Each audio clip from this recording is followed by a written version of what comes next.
Hello friends, मैं प्रेमचंद सुखवाल पुनः एक नए वीडियो के साथ आपके सामने प्रस्तुत हूँ।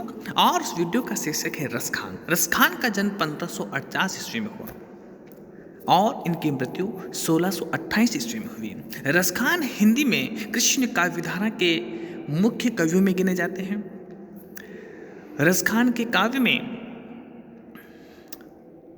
कृष्ण को लेकर के बड़ा ही मार्मिक, बड़ा ही मनमोहक और बड़ा ही रोचक वर्णन इनके काव्य में देखने को मिलता है। रसखान जी का जीवन परिचय। रसखान का जन्म 1548 ईस्वी में दिल्ली में हुआ था। इनकी मृत्यु 1628 में हुई। इनका मूल नाम सैयद इब्राहिम था।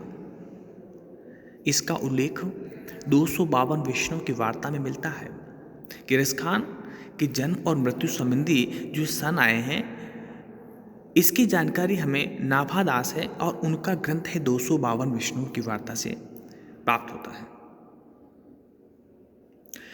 ये गोस्वामी विट्ठल दास के शिष्य थे।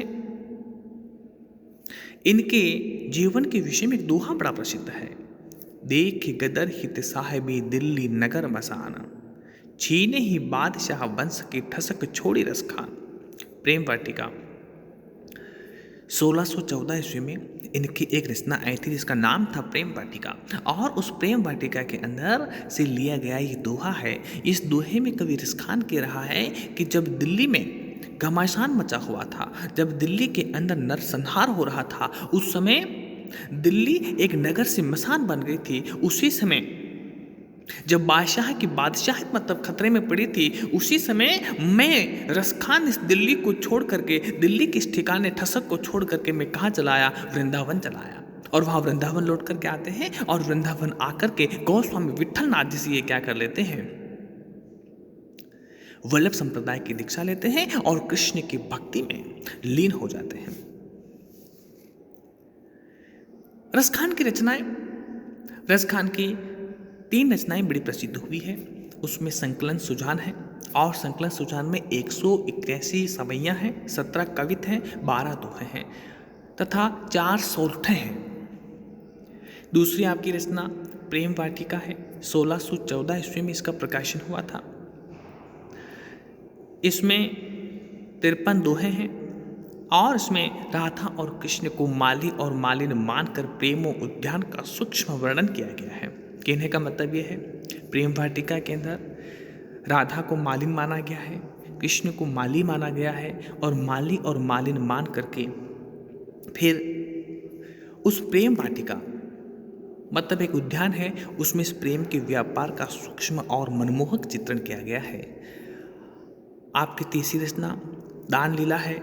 ये इसमें 11 दोहे हैं, 11 दोहों की छोटी सी रचना है और इसमें राधा और जो कृष्ण हैं वो आपस में वार्तालाप करते हैं, संवाद करते हैं। अष्टयाम है। इसमें कृष्ण के प्रातःकाल जागरण से लेकर के रात्रि में सोने तक का वर्णन किया गया है। इस प्रकार से हमने देखा कि रसखान की 4 रचनाएं मुख्य रूप से प्राप्त होती है। उसमें नंबर 1 संकलन सुजान है, दूसरा प्रेम वाटिका, तीसरा दान लीला और चौथा अष्टयाम है।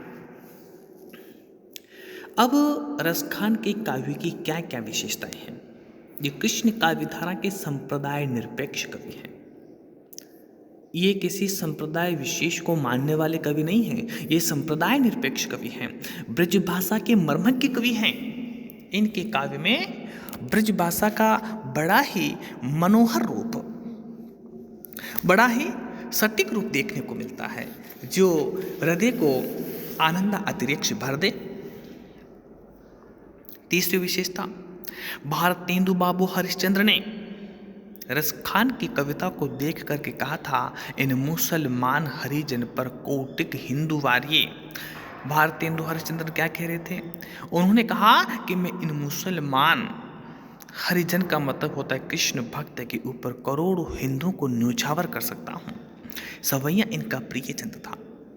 इन्होंने कृष्ण के सामीप्य को प्राप्त करने के लिए लिखा कि मानुष हो तो वही रस खाने, बसो ब्रज गोकुल गांव के ग्वारन, जो पशु हो तो कहाँ बस मेरु, चरौनित नंद की धेनु मंझारन, पाहन हो तो वही गिरि को, जो धरियो कर छत पुरंदर कानन, जो खग हो तो बसेर करो मिली कालिंदी कुल कदम्ब की डारन। और कृष्ण के सामीप्य को प्राप्त करने के लिए रसखान लिखता है, या लकुटी अरुकाम रिया पर रास तिहु पुर को तजिदारो। आठों सिद्धि नवो निधि को सुख नंद की गाय चराए विसारो। रसखान कबो इन आखिन से, रसखान कबो इन आखिन ते ब्रज के बनबाग तड़ाग निहारो। कोटिक औकर धोत के धाम करिल के कुंजन ऊपर वारो। कि मैं क्या करना चाहता हूँ, कृष्ण का सामीप्य प्राप्त करने के लिए रसकान क्या करना चाहते हैं। वो कहते हैं कि कृष्ण की उस लकड़ी जिससे उन्होंने गायें चराई थी और उस कंबल के ऊपर मैं तीनों ही लोकों के राज्य को न्योछावर कर देना चाहता हूं। उसके ऊपर मैं नंद बाबा की गाय को चुराने से सुख मिलता है, उस सुख के ऊपर मैं 8 सिद्धि और नवीन निधियों का परित्याग करने को तैयार हूं। फिर कहा इन्होंने, रस खान कबो इन आँखिन से, मैं कब अपनी आंखों से ब्रज के वन को, बाग को और इन सरोवरों को, तालाबों को अपने निहारने का मुझे मौका मिलेगा। कोठी करे कलधोत के धाम इन करोड़ों, कलधोत का मतलब होता है कंठिले, है ना, कंठिले जंगलों के ऊपर मैं क्या कर सकता हूँ, है ना। कोटिक ओ कलधोत, कलधोत का मतलब सोने के महलों को इन कंटिले कुंजों के ऊपर न्योछावर कर सकता हूँ। इस प्रकार से इसमें अगली विशेषता है कि रसखान के काव्य में सवैया छंद का प्रयोग बड़ी अधिक मात्रा में हुआ है, क्योंकि रसखान को सवैया छंद अत्यधिक प्रिय था। वात्सल्य रस का कवि है। इनके काव्य में कृष्ण के छोटे रूप का, कृष्ण के बाल रूप का चित्रण भी हुआ है। और उन्होंने क्या लिखा, काग के भाग बड़ी सजनी, हरि हाथ सुले गयो माखन रूठी, है ना, कि दूर बरे अति शोभित शाम जुजेश बनी सिर सुंदर चूठी। खेलत खात फिरत अगना पग पींजनिया कठपीरी कछूठी।